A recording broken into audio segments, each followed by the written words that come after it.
Recording.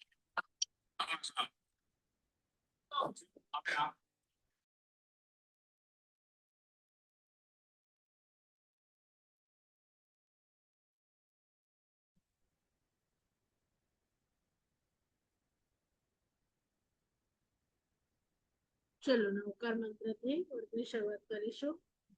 નમો હરિહંતાણમ નમો સેતાણમ નમો આયરિયાણમ નમો વસાયાણમ નમો લોય સવસા ઈસુ પંચમુખારો serve પવપણ શુભો લાણચ સવેસે ધર્મમ હોય મંગલમ નમો હરિહંતાણમ નમો સેતાણમ નમો આયરિયાણમ નમો વસાયાણમ નમો સવસા ઈસુ પંચમુખારો serve પવપણ મંગલાણચ સવેસે ધર્મમ હોય મંગલમ નમો હરિહંતાણમ નમો સેતાણમ નમો આયરિયાણમ નમો વસાયાણમ નમો લોય સવસા ઈસુ પંચમુખારો serve પવપણ મંગલાણચ સવેસે ધર્મમ હોય મંગલમ.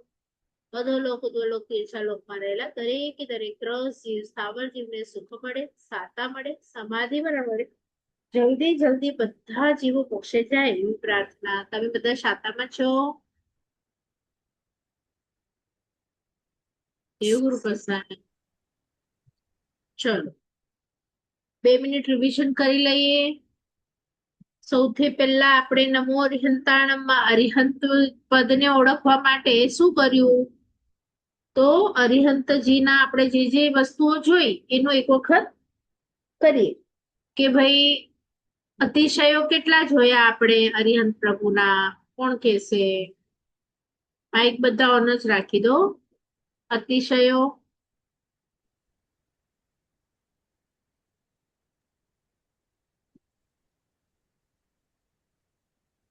અરિહંત પ્રભુના અતિશય એટલે સ્પેશિયલ ક્વોલિટીઝ કેટલી હતી? 36 34 34 અરિહંત પ્રભુના ગુણ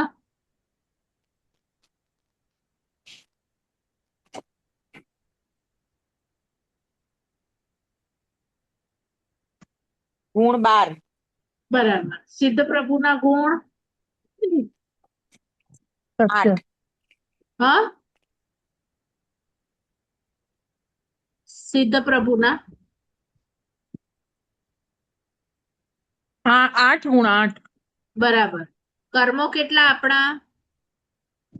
કર્મો પણ 8 બરાબર.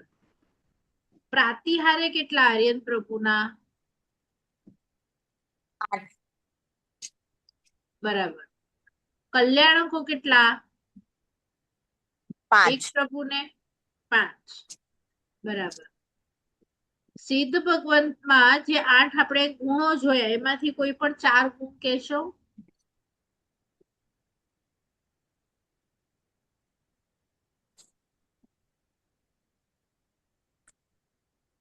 એક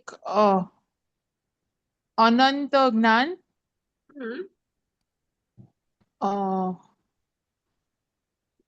અનંત જ્ઞાન આવ્યા બાદ ગુણ સુખ. બરાબર છે. સુખ. જ્ઞાન હોય ત્યાં દર્શન હોય જ. અનંત જ્ઞાન, અનંત દર્શન. અગુરુ લઘુ. બરાબર. કોઈ મોટું નહીં, કોઈ નાનું નહીં હવે આત્મામાં. બરાબર. ચલો આજે આપણે શરૂઆત કરીશું નમો આયરિયાણમ. એટલે શું? તો આચાર્ય ભગવંતને નમું છું. આચાર્ય ભગવંત એક નહીં, કોઈ પણ એક નહીં. આચાર્ય ભગવંત નામનું જે પદ છે, પદ શું છે? તો કે એ ગુણો છે. તો આચાર્ય ભગવંતના ગુણો કેટલા? કોઈને ખબર છે?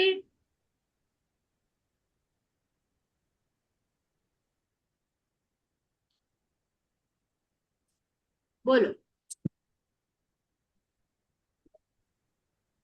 આપણે કયા સૂત્રમાં આચાર્ય ભગવંતના ગુણો મૂક્યા છે ખબર છે કોઈને? 27 હોય છે, 27. ના, 27 સાદું ના હોય. આચાર્ય અચ્છા, ભગવંતના ગુણો છે ને એક 36. સૂત્રમાં આવે છે. એ સૂત્ર તમે રોજે બોલો છો. હા, ગુણ છે.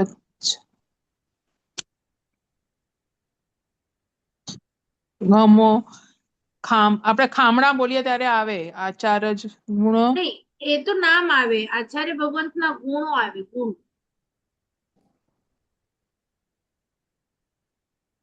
નથી ખબર. 36. 36 બરાબર. ને? હા, તમારી પાસે બુક્સ હોય ને તેમાં 3rd નંબરની બુક છે ને એ આજે લેજો. 3rd નંબરની પિંક કલરની, એમાં આચાર્ય બેન 2 મિનિટ ભગવંતના લઈ આવ. ગુણો છે. ત્રીજી બુકમાં. બેનું 2 મિનિટ લઈ આવ. હા હા.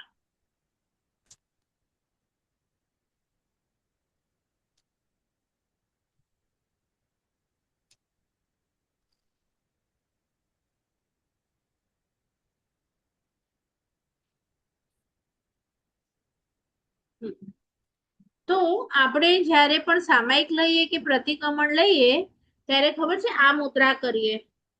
આ શેની મુદ્રા છે? તો ગુરુને સ્થાપીએ છીએ. શાની માટે સ્થાપીએ છીએ?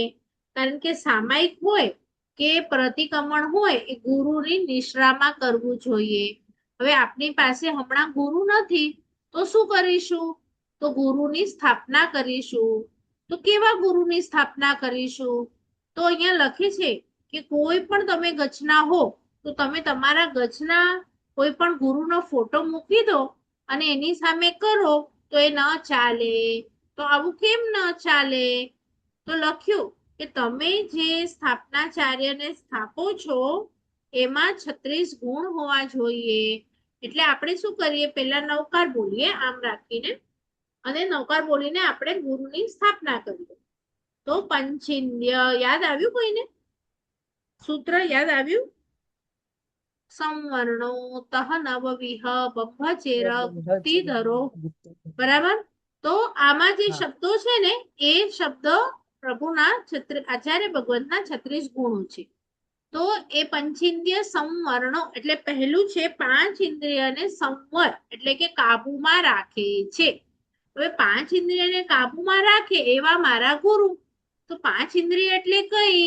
જે લોકો નવા છે એ લોકો બોલશે. 5 ઇન્દ્રિયો ખબર છે તમને? કઈ હોય નવી 5 ઇન્દ્રિયો?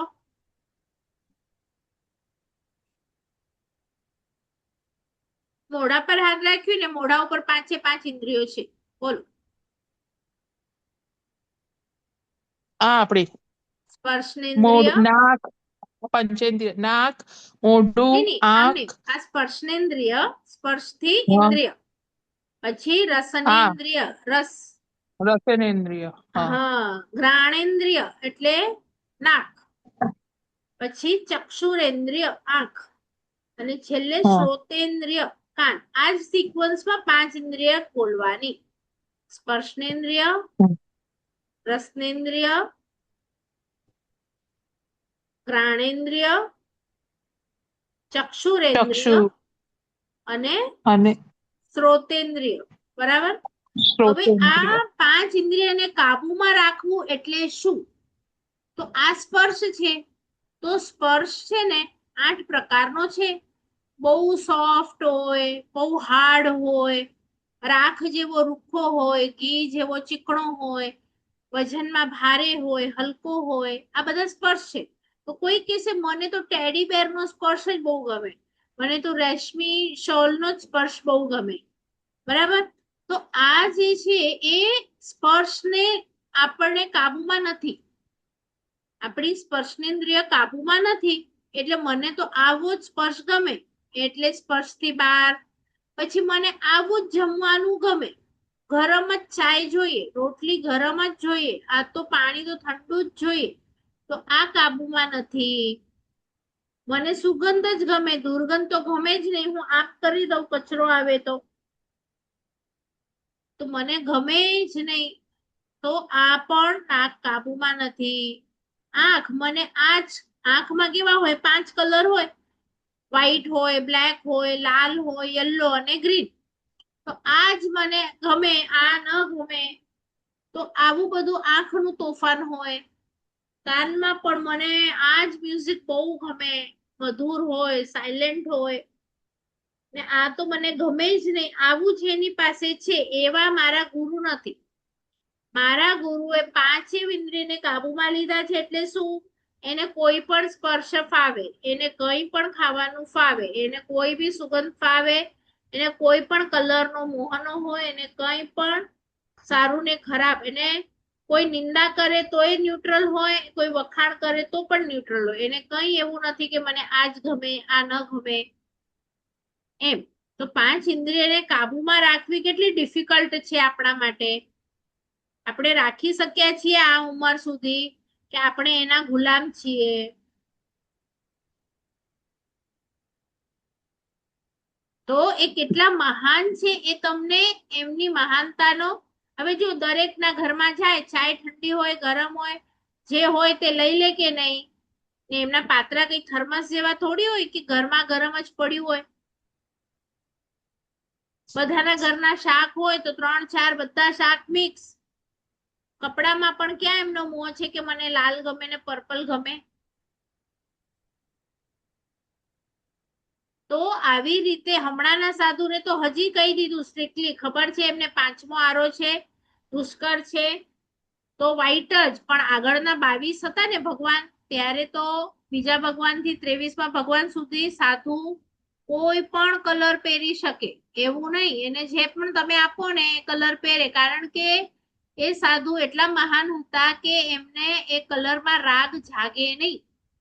હમણાંના સાધુ 5મા આરાના છે એટલે કદાચ એમને રાગ જાગી જાય એટલે સ્ટ્રિક્ટલી એમની માટે વ્હાઈટ કપડા મૂકી દીધા.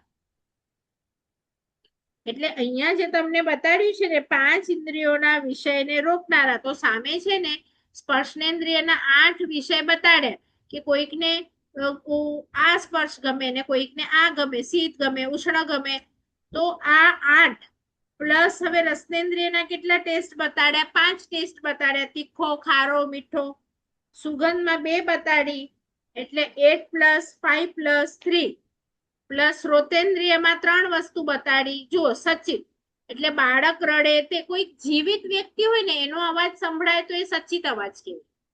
કોઈક મૃત હોય એટલે કે દાખલા તરીકે વાસણ છે, હાથમાંથી પડ્યું તો એ વાસણનો અવાજ આવ્યો, એ કઈ જીવિત નથી વાસણ, તે મૃત છે. પણ હું તબલા વગાડું તો એ કેવું છે? સજીવનો પણ અવાજ આવે ને ઢોલમાંથી પણ અવાજ આવે. એટલે મારી હાથનો થાપ હોય તો આ અવાજ મિશ્ર કહેવાય. તો 3 પ્રકારના શ્રોતેન્દ્રિય છે અને ચક્ષુરેન્દ્રિયમાં 5 કલર, એમ ટોટલ 23 કલર છે, 23 વિષય છે. તો આ 23 વિષયમાં મારા ગુરુ ભગવંત આચાર્ય ભગવંત લેપાતા નથી. એમ તમારો આ પહેલો સવાલ છે, 5 ઇન્દ્રિયને કાબુમાં રાખનારા. સમજ પડી કે આમાં કઈ પૂછવું છે? હવે તમને પછી સમજાવીશ કે આજ કેમ પેલું મૂક્યું. આમ તો 36 ગુણો છે, તો સવાલ થવો જોઈએ કે આજ કેમ પેલા મૂક્યું, બીજું કેમ પેલા નહીં મૂક્યું? દાખલા તરીકે બીજું છે 9 પ્રકારની બ્રહ્મચર્યની વાળને ધારણ કરનારા. તો 9 પ્રકારની વાળ એટલે શું? તો એમાં પણ અહીંયા લખી દીધું છે તમને 9 પ્રકારની વાળ માટે કે જ્યાં સ્ત્રી હોય, પશુ હોય, નપુંસક હોય ત્યાં ન વસે, સ્ત્રી સાથે રાગથી વાત ન કરે, સ્ત્રી બેઠી હોય ત્યાં પુરુષ 2 ઘડી સુધી ન બેઠો હોય, અને પુરુષ બેઠો હોય ત્યાં સ્ત્રી 3 પ્રહર એટલે કે 9 કલાક સુધી બેસી ન શકે. એટલે શું કે સ્ત્રી જ્યાં બેઠી છે ને, જુઓ, બેઠી હોય ત્યાં પુરુષ 2 ઘડી સુધી ના બેસે. એટલે સ્ત્રીના પૂદગલ હોય ખુરશીમાં, એ તમે ઘણા પિક્ચરમાં સાયકો લોકો હોય ને એને જોયા હશે કે એ સ્ત્રી છે ને આમ હટી જાય ને પછી એની ચીજોને અડતો હોય.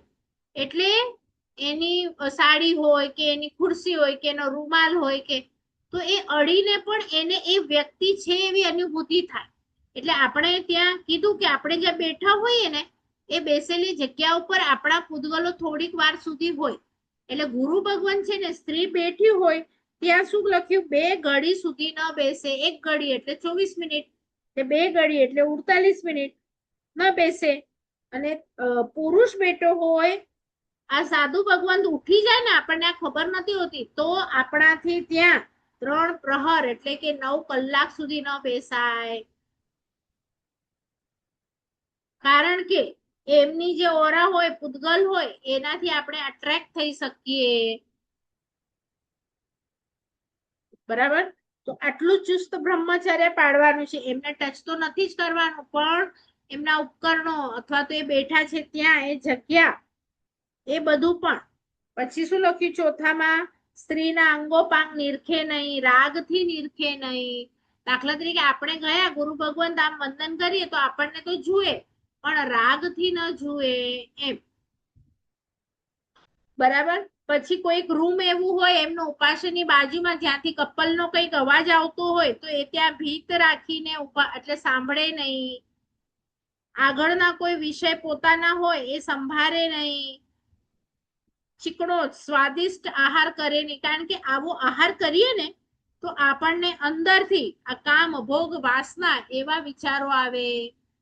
તમે જોયું છે ને ફર્સ્ટ નાઇટ ના દૂધનો ગ્લાસ મસ્ત બધું નાખીને બતાડે પિક્ચરમાં, કેમ કે વાસના જાગે. અને વાસનાને તમારે બંધ કરવી હોય તો આપણે ત્યાં કેવા કેવા તપ બતાડ્યા, ઉપવાસ, આંબીલ. કેમ તો કે તમારી ઇન્દ્રિયો કાબુમાં રહે, કારણ કે ખાવાનું તમે કાબુમાં રાખો ને તો ઇન્દ્રિય કાબુમાં આવે, બીજી બધી પણ જો ખાવામાં તમે મસ્ત બધું ખાતા હો તો તમારી બીજી કોઈ ઇન્દ્રિય પણ કાબુમાં ના આવે. પછી લખ્યું નીરસ આહાર પણ અધિક ન કરે. હવે નીરસ કરે તો શું થાય? એક તો એમાં ટેસ્ટ ન હોય, પેટ ન ભરાય, અને પછી સંયમની સાધના કરવી હોય એવી બરોબર થાય નહીં. એટલે સંયમની સાધના બરોબર કરવા માટે સાવ ઓલો પણ નહીં આહાર ને સાવ આવો પણ નહીં આહાર, જેનાથી પેટ ભરાઈ જાય અને સંયમ સારી રીતે પાડી શકાય એવું કરે. પછી શરીરની શોભા ટાપટીપ કરે નહીં. કોઈને જોયા મિરરમાં આમ જોતા, માથું ઓળતા?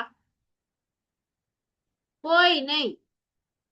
દીક્ષાના દિવસે છેલ્લી વખત મોઢું જુએ, પછી ક્યારે કાચમાં મોઢું ન જુએ, બરાબર. તો જો 9 બ્રહ્મચર્યની વાળ છે તો તમને એક સરસ ઓલું એક્ઝામ્પલ આપું કે 3 જણા છે. 3 જણામાં એક જણું છે એ આ જીવન એ બ્રહ્મચારી છે પણ જૈન નથી, અન્ય સાધુ છે જે બ્રહ્મચર્ય વ્રત પાડે છે. હવે એવા સંન્યાસી આપણા ઘરે આવે અને આપણને થાય ઓહો આખું લાઈફ ટાઈમ એમનું પચખાણ છે, સંન્યાસી છે, બ્રહ્મચારી છે. તો એના કરતા આપણા ઘરમાં રહેલ શ્રાવક જેણે શું કહેવાય સ્વદારા સંતોષનું વ્રત લીધું છે એ વ્યક્તિ એના કરતા ચડી જાય. હવે તમને લાગે છે કે એ વ્યક્તિ ચડી જાય એના કરતા? હવે કેવી રીતે ચડી જાય એ આપણે જોઈએ. સમજો બીજું એક એક્ઝામ્પલ આપું. એક જણ છે ને ખાલી મનમાં નક્કી કરે છે મારે બીડી નથી પીવી. બીજો લિટરલી નિયમ મનમાં ધારે છે કે એક જણું એમ જ બોલે છે કે મને છે ને શું છે ડોક્ટરે ના પાડી છે, હવે પીસ તો કંઈક થઈ જશે, ચલો મને કેન્સર થઈ જશે, એટલે એ નથી પીતો. બીજો કે છે કે નહીં મારો નિયમ છે અથવા તો જૈન દર્શન ના પાડે છે એટલે હું નહીં પીવું. અને ત્રીજો પચખાણ લે છે કે નહીં મારે પીવી નથી. તો ત્રણેય વસ્તુ તો એક જ કરી કે મારે પીવું નથી, તે છતાંય પહેલો છે એને 1 રૂપિયો ફાયદો થયો, કારણ કે શરીર માટે નથી પીતો. જ્યારે બીજો છે જૈન દર્શન માટે પણ એને નિયમ નથી લીધો, અને ત્રીજો છે એ વ્રત ઉછરાવે છે કે નહીં મારે આ પીવું નથી, કારણ કે જૈન દર્શન મનાઈ કરે છે. એટલે જેને વ્રત લઈ લીધું ને એનું 100% કન્ફર્મ.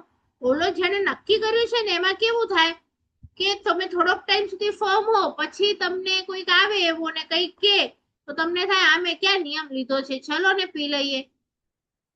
એટલે મન ડગું મગું થાય, એટલે બીજા નંબર પર.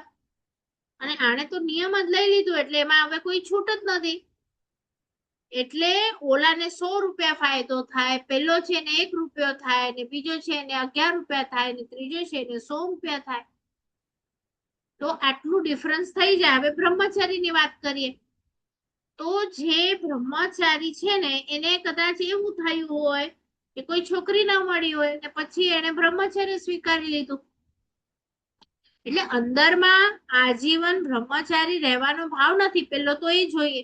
પછી ચલો કોઈક એવું છે કે આજીવન રહેવું છે. હવે તમે હમણાં સ્પોર્ટ્સ એટલું બધું ચાલે છે ને, સ્પોર્ટ્સમાં તમે જુઓ તો એ લોકોમાં પણ એ લોકોને કોચ કહી દે કે અમુક ટાઈમ સુધી તમે લોકો છે ને તમારા ફેમિલી થી દૂર રહેજો. હમણાં પણ તમે જોશો ન્યૂઝમાં આવે છે.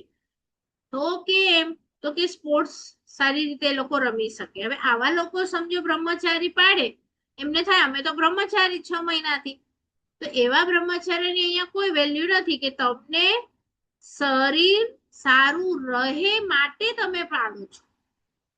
શરીર સારું રહે એટલે મિથ્યાત્વ, શરીર તો આપણે છીએ નહીં.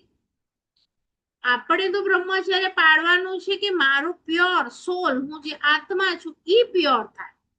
એવા ભાવથી જ્યારે તમે પાડો ત્યારે ઈ 100% વાળું કહેવાય.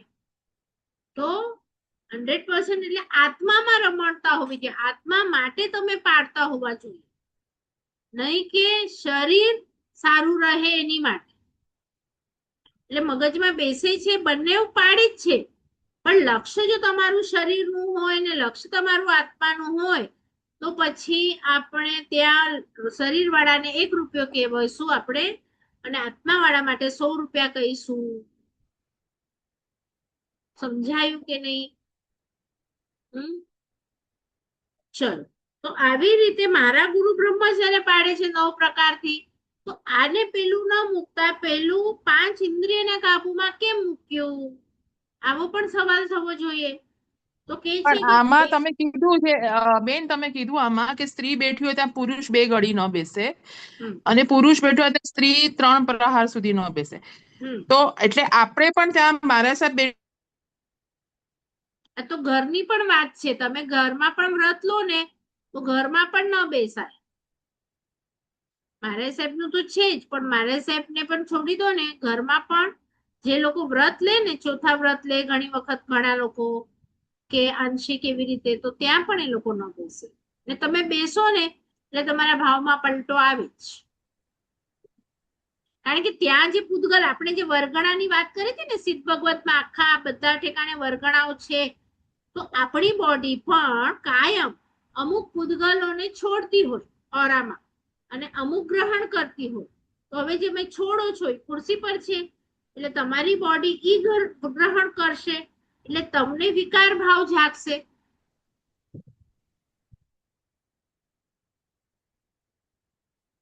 ખ્યાલ આવ્યું? બીજું કઈ પૂછતા હતા કે આજ પૂછતા હતા? હા, એ જ પૂછતી હતી, મને સંભળાયું જ નહીં કારણ કે મારો ખબર નહીં આને. પણ આપણે વ્યાખ્યાન સાંભળતા હોઈએ ને બધા ચડાવવા, તો આપણે તો એ જ હોલમાં બધા બેઠા જ હોઈએ હમણાં. તો ઈ તો 2 ઘડી ને આ 3 કલાક કરતા પણ વધી જાય, એટલે પૂછું છું ખાલી. એમ નહીં, એ તો એની ખુરશી ઉપર, તમે ક્યાં એની ખુરશી ઉપર બેસો છો? એની ખુરશી પર એટલે ત્યાં ન બેસાય એટલે એની ખુરશી પર ન બેસાય, બાકી તમે ત્યાં બેસી શકો એમ, એ એરિયામાં બેસી શકો.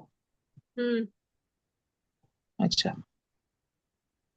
એરિયામાં પણ ન બેસો તો સારું, પણ આપણે તો હવે સાંભળવા બેસીએ છીએ, ત્યાં તો આપણો આશય ઉદ્દેશ આખો અલગ છે. બરોબર ને? આપણે ત્યાં શું લખ્યું પહેલા આવ્યું ને કે સ્ત્રીને અંગોપાંગને રાગ વડે નિરખે નહીં, તો તમે પણ ગુરુને રાગ વડે ના નિરખો, ગુણથી નિરખી શકો એમ. પણ આ તો તમને શું કહું છું કે પૂતગલો છે ને કન્ટિન્યુઅસ આપણે ગ્રહણ કરીએ છીએ ને છોડીએ છીએ. એટલે જો હવે આપણે ધીરે ધીરે બુઢાપા તરફ જઈએ છીએ, એનો મતલબ શું થયું કે શરીર છે ને અહીંયાની વરગણા છે ને, જે પહેલા આપણે નાના હતા ને બેસ્ટ લેતા હતા ને વરગણા, એ હવે ધીરે ધીરે એટલી બેસ્ટ નથી લેતા આપણે. અને આપણું શરીર વૃદ્ધ તરફ કેમ જઈ રહ્યું છે? તો અમુક પહેલા છે ને પ્લસ વધુ હતું, માઇનસ ઓછું હતું. હવે માઇનસ વધુ છે, પ્લસ ઓછું છે. વરગણાઓ ગ્રહણ કરવાની ઓછી છે અને કાઢવાની વધારે છે, એટલે આપણે વૃદ્ધ તરફ જઈ રહ્યા છીએ. એટલે અમુક લોકો તો જન્મને એમ માને છે કે તમારું જે શરીર છે ને, એ જે વરગણાઓ લે છે ને આત્મા, તો એ કાયમ જેને જેને હવે જે મરી જાય અને આપણે જલાવીએ તો એમાંથી પણ રિલીઝ તો થાય ને, જે ધુઓ વરગણા નીકળે, તો આ એઠી વરગણાથી જ આપણું શરીર બને છે. તો તો એ એઠી બનેલા શરીરને હું શું ભોગવું? આ થોડી નવું છે. આનામાં જે પૂતગલો છે એ તો કેટલાય એઠા પૂતગલો છે, કેટલાય પૂતગલોના મળીને મેં આ શરીર બનાવ્યું છે. હજી અંદરની તો અશુચિ અલગ, કે અંદર કાપો અને જુઓ તો બધે પ્રકારનું છે. લોસ, માંસ કો, લોહી કો, મજ્જા કો, ચરબી કો. આપણું એટલીસ્ટ 5 મિનિટ પહેલા ખાધેલું પણ છે ને, આપણું પોતાનું બનાવેલું અને સરસ મજાનું ખાધેલું હોય ને, એ પણ ખાલી 5 મિનિટ પછી શરીરથી બહાર નીકળે ને, મને ખાલી કોને અડવાનું મન થાય? પોતાનું જ છે, પોતે જ ખાધું છે ને પોતાના જ શરીરમાં ગયું છે, પણ 5 મિનિટ પછી નીકળે છે. બોલો, એનો મતલબ શું થયો? અંદર અશુચિ છે એની સાથે ભળીને બહાર આવ્યો, તોય આપણને હાથ લગાડવું નથી ગમતું. એટલે અંદર કેટલી અશુચિ, પણ આપણે બધું પેકિંગ થઈ ગયું છે ફાઇન આ સ્કિન ની અંદર. તો પેકિંગ થયા પછી બધાને બધું ગમે છે, પણ આ પેકિંગ જો થોડી હટી જાય તો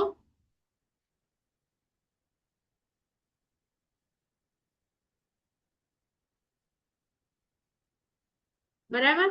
એટલે અહીંયા તો એમ કે છે કે ઘણા લોકો પછી પૂછે કે બેન અમારો હજી આ ઇન્દ્રિય પરનો મોહ, એટલે કે બધું ખાવાનું છે ને, મોહ ઉતરતો નથી, સોલ્યુશન બતાડો.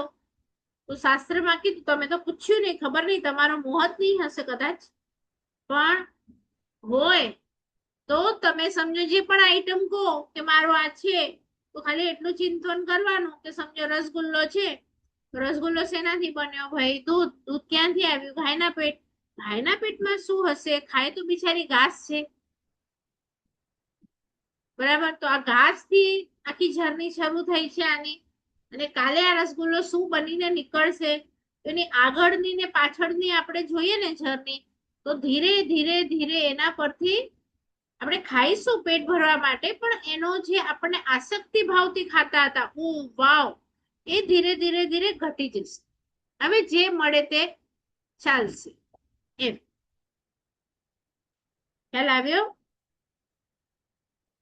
તો આ કેમ મૂક્યું કે 5 ઇન્દ્રિય કાબુમાં હોય ને તો તમારી બ્રહ્મચર્ય પડે. જો 5 ઇન્દ્રિય કાબુમાં ન હોય તો તમે બ્રહ્મચર્ય પાડી શકો? અને બ્રહ્મચર્ય એટલે આપણે છે ને એટલું જ સમજીએ કે એક જ રીતે કે સ્ત્રી અને પુરુષ ભેગા ન થાય તો બ્રહ્મચારી નહીં. અહીંયા કે છે કે આત્મામાં રમણતા, બ્રહ્મ એટલે આત્મા, આત્મામાં રમણતા હોય ને તો સ્ત્રી પુરુષ ભેગા હોય તો એ બ્રહ્મચારી કહેવાય, જેમ આપણા પ્રભુ. પણ આત્મામાં રમણતા ન હોય તો તમે આમે સંન્યાસી હો ને તોય મેં કીધું ને કે એ લોકો 0 કહેવાય. તો બધી ઇન્દ્રિય કાબુમાં જોઈએ. તમારું ખાલી હવે ઉપવાસ કરે છે ને હમણાં આપણા લોકોએ, તમે જોઈ લેજો, ઉપવાસમાં ખાલી આ ઇન્દ્રિય કાબુમાં કે બધી ઇન્દ્રિય કાબુમાં? અહીંયાથી સારું સંગીત સંભળાય કે ના સંભળાય? ઉપવાસ વાળા સાંભળી શકીએ કે નહીં? અહીંયાથી એને શોપિંગ કરવી હોય તો હલો આજે ઉપવાસ है, आज बाकी की खाते पीती क्षमता नहीं, થોડી સાડી હે કે દાગીના હે કે એમ દિવસમાં વધારે ગણી શકું કે પારણે જેથી બધું ગણી શકું? બોલો. તો પછી આ 5 ઇન્દ્રિય કાબુમાં છે કે ખાલી એક જ ઇન્દ્રિય તમે કાબુમાં રાખી? તો રાખવાની તો 5 છે, તો એને ઉપવાસ કહેવાય કે નહીં? મને બધું ચાલશે, આંખથી છે ને ગમે સાડી મને આપો, હવે કાંઈ વાંધો નથી, ગમે એવો કલર મારા રૂમમાં કરાવો, મને કાંઈ વાંધો નથી, ગમે એવા ટચના મારા પગરખા આપો, મને કાંઈ વાંધો નથી. બોલો, આપણે કરી શકીએ એક દિવસ માટે? તો એ તો 5 ને લઈને બેઠા છે, આટલી આટલી બ્રહ્મચર્ય પાડે છે, એવા મારા ગુરુની હું સ્થાપના કરું છું, બરાબર. એના પછી છે 4 પ્રકારના કષાય, એને કાબુમાં રાખે છે. જો પંચિન્દ્રિય સંવર્ણ નહ વૈવ્ય બંબચેર બુદ્ધિધર ચૌ વિહ કસાય મુક્કો. 4 પ્રકારના વિહ એટલે 4 વિધ, 4 પ્રકારના કષાયોને કાબુમાં રાખે છે. ક્રોધ, માન, માયા, લોભ, આ 4 કષાયો છે. તો આ કષાયો આવ્યા ક્યાંથી? તો કે છે કે જે ઇન્દ્રિયને કાબુમાં રાખે ને એને કષાયો ન પેદા થાય, પણ જો ઇન્દ્રિયને કાબુમાં ન રાખે તો કષાયો પેદા થાય. જેમ કે આપણે કાબુમાં નથી રાખી તો શું થાય? કશાયો થાય, દાખલા તરીકે મને આમાં જેવું જોઈએ એવું ન મળે તો ક્રોધ આવે કે ના આવે? મને આંખમાં જે ગમે છે એ જ કલર મને મળી ગયો, સમજો સાડીનો કે દાગીનાનો, તો મને માન થાય કે નહીં? મારા પાસે છે એવું તો કોઈની પાસે નથી. હવે કોઈક લેવા આવ્યું અને મને એ આપવું નથી, એના ઉપર મને બહુ રાગ છે, તો હું કહી દઉં કે આજે તો એ નથી, બેંકમાં પડ્યું છે, ભલે હોય તો માયા પણ કરીએ, લોભ પણ કરીએ. તો આ બધું ક્યારે કરીએ? જ્યારે આ ઇન્દ્રિયો કાબુમાં ન હોય. તો કશાય પણ ત્યારે જ થાય. જો ઇન્દ્રિય કાબુમાં હોય ને તો મને બધું ચાલશે. ચાય ઠંડી છે તોય મારે ઝઘડો નથી કરવો, ગરમ છે તોય નથી કરવો, કાળું આપ્યું તોય ઠીક, લાલ આપ્યું તોય ઠીક, ક્રોધ થવાનો જ નથી. મારે માન શું કરવાનું? આ તો દેવગુરુ કસાય મળ્યું છે, તો એટલે બધું એક વસ્તુમાં ન ક્રોધ થાય, ન માન થાય, ન માયા થાય, ને લોભ થાય. પણ ઇન્દ્રિય કાબુમાં ન હોય તો ચાર કશાય થવાના જ છે. એટલે શાસ્ત્રમાં કીધું વિષય કશાય. કશાય કાબુમાં રાખવા હોય ને, કોઈ ગુરુ ભગવાન પાસે પૂછવા આવે મારે ક્રોધ કાબુમાં રાખવું છે, તો એને કહેશે તમે પહેલા વિષયો કાબુમાં રાખો. 5 ઇન્દ્રિયના જે 23 વિષયો છે એને કાબુમાં રાખો, તો વિષય કાબુમાં આવે તો કશાય કાબુમાં આવે. કેટલું મોટું સોલ્યુશન છે. જો કશાયથી છે ને આપણો સંસાર છે, આટલા ભવો છે, અનંત ભવો, તો એ અનંત ભવો ઘટાડવા માટે સીધે સીધું સોલ્યુશન આપી દીધું કે ક્રોધ માન માયા લોભ થાય છે એટલે સંસાર વધે છે. તો એ ન કરવા હોય તો 5 ઇન્દ્રિયને કાબુમાં રાખો. કારણ કે આ ઇન્દ્રિયો છે ને આ ભવમાં મળી છે. અને આમ તમે ડિટેલમાં જ્યારે ભણશો ને બધા વિષયો, ત્યારે શું છે? ઇન્દ્ર એટલે આત્મા. એ આત્મા ઇન્દ્ર છે આપણા બોડીનો, અને એ ઇન્દ્રિયની સેવક એટલે ઇન્દ્રિય. તો આ 5 છે ને, હમણાં આત્મા આપણને દેખાતો નથી, આત્મા શરીરમાં રહે છે, એટલે 5 ઇન્દ્રિય એની માટે બધું કાર્ય કરે, જોઈ આપે, સાંભળી આપે, ટચ કરી આપે. પણ એમાં મોહનીય કર્મ ભળે અને એને ઉલ્લું બનાવે, એને ઊંધું ઊંધું સમજાવે કે તું કેમ લાલમાં હા પાડે છે, તને તો કાળો ગમે છે, આમ થોડી ચાલે, દેરાણી લઈ લે. તો એ મોહ રાજા કામ કરાવે, અને પછી આપણે મોહ રાજાના ગુલામ બનીએ અને કરીએ દેરાણી સાથે ઝઘડો કે તે મને કેમ ના આપ્યું. પછી કર્મ લાગી જાય આપણને, મોહનીય કર્મ ગાઢ થાય, પછી ક્રોધ આવે, પછી માન થાય, પછી માયા થાય, પછી લોભ થાય. એમ કરતા સંસાર વધે. ખ્યાલ આવ્યો? એટલે ક્રોધ છે ને એ ક્ષમાનો અભાવ છે. જો તમારે ક્રોધને કાબુમાં રાખવું હોય તો જીવનમાં ક્ષમા રાખવી પડે, બધાને ક્ષમા આપવું. માનને કાઢી નાખવું છે, અભિમાનને, તો તમારે નમ્ર બનવું પડે. બધાને ઝૂકી ઝૂકીને સોરી, વેલકમ, થેન્ક યુ, હાથ જોડીને જે મળ્યું છે તે દેવગુરુ પસાય છે, મારું કાંઈ નથી, તો તમારું અંદર માન આવે જ નહીં. માયાવી નહીં બનવાનું, સરળ બનવાનું. સરળ માટે મોક્ષ માર્ગ ખુલ્લો છે, માયાવી માટે મોક્ષ માર્ગ બંધ છે. સરળ લોકો હોય ને આપણને પણ ગમે, કોઈ માયા કરે આપણને ન ગમે, તો આપણે કેમ કરીએ માયા? અને લોભ, લોભ તો બધી ઉદારતા, બધું આપો આપો, કારણ કે તમે આપશો ને એ તમારું થઈ જશે, પણ તમે રાખશો ને એ તમારું નહીં થાય. એ તમારે અહીંયા છોડી અને જવું પડશે, અને નાશ થઈ ગયું એ વસ્તુનો, કારણ કે તમે લઈ જવાના તો છો નહીં. પણ કોઈકને આપશો તો એની દ્વારા કમાયેલું પુણ્ય તમે લઈ જશો. એટલે તમારે આ 4 વસ્તુ કાઢવા માટે ક્ષમા, નમ્રતા, સરળતા, ઉદારતા, આવા ગુણો ખીલવવા પડશે, તો આ કશાયો નાશ પામશે. બરાબર? તો આપણે ગુરુ ભગવંતના કેટલા ગુણો જોયા? 5 ઇન્દ્રિયના 23 વિષય, 5 ઇન્દ્રિય કાબુમાં રાખે છે, 9 બ્રહ્મચર્યની વાડ પાડે છે, અને 4 કશાયો કરતા નથી. બરાબર? તો આ સૂત્ર શું છે? પંચિન્દ્રિય સંવર્ણો તહ નવવિહ બંબચેર બુદ્ધિધરે ચૌવ્ય કશાય મૂકો એ 18 ગુણે સંયુક્તો. આ 18 ગુણ થયા. તો 18 આપણે જોયા ને 18 હવે બીજા ક્લાસમાં હમણાં જોઈશું. મીટિંગ 1 મિનિટમાં બંધ થશે. તો 18 ગુણ પછી 18 ગુણ પહેલા. હવે મારો સવાલ એમ છે કે આ 18 અને 18 મળીને 36 છે. હવે તમને તો બહુ સૂત્ર જ નથી ખબર, પણ સૂત્ર ખબર હોય ને એમને પૂછીએ કે ઓલા પાછળના 18 કેમ આગળ નહીં મૂક્યા, આ 18 કેમ આગળ મૂક્યા, અને 18 નું કેમ 2 ગ્રુપ કર્યું, એક સાથે કેમ 36 ગુણ નહીં મૂક્યા. આવા ઘણા સવાલો છે. એ આપણને થવા જોઈએ. એના જવાબ આપણે બીજા ક્લાસમાં આપીએ. સૂત્ર તમારી પાસે સામાયિકની બુક હોય કે પ્રતિક્રમણની તો જરા જોઈ લો આ સૂત્ર પંચિંદ્ય વાળું.